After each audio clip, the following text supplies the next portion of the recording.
Iran అంట ప్రస్తుతం అమెరికాతో ఒక బేరం పెట్టిందట. ఏంటయ్యా అంటే యుద్ధం ఈ హార్ముజ్ జలసంధి జోలికి పోకుండా ఉండటానికి, అట్లాగే యుద్ధం ఇక ఆపేయడానికి, గల్ఫ్ దేశాలు ప్రశాంతంగా ఉండడానికి, తను ప్రశాంతంగా ఉండడానికి $400 మిలియన్ డబ్బులు అడిగిందట. తమ దేశ పునర్నిర్మాణానికి ఆ ఖర్చు పెట్టుకోవాలని. అంటే అమెరికా నువ్వు తప్పు చేసావు, నువ్వు యుద్ధం చేసి మమ్మల్ని ధ్వంసం చేసావు కాబట్టి నువ్వే మాకు కప్పం కట్టు అన్నటువంటి $400 మిలియన్. ఇది తాజాగా ఇరాన్ ఫారెన్ మినిస్టరు ఈ విషయాన్ని అధికారికంగా చెప్పుకొస్తున్నారు. మేము యుద్ధం ఆపాలంటే $400 మిలియన్ అడిగాం. దానికి అమెరికా ప్రెసిడెంట్ డొనాల్డ్ ట్రంప్ వచ్చేటప్పటికి $1 కూడా ఇచ్చే ప్రసక్తే లేదు, మీరు మా డిమాండ్లకి తలొగ్గాల్సిందే తప్పించి మేము మీ డిమాండ్లకి తలొగ్గే ప్రసక్తే లేదు, యుద్ధం ముగించేది మీరు కాదు మేము అన్నటువంటిది.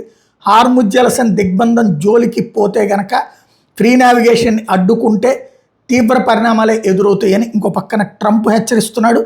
అమెరికా తీసుకునేటటువంటి చర్యలకి మీరే బాధ్యులవుతారు అని వార్నింగ్ ఇస్తున్నాడు.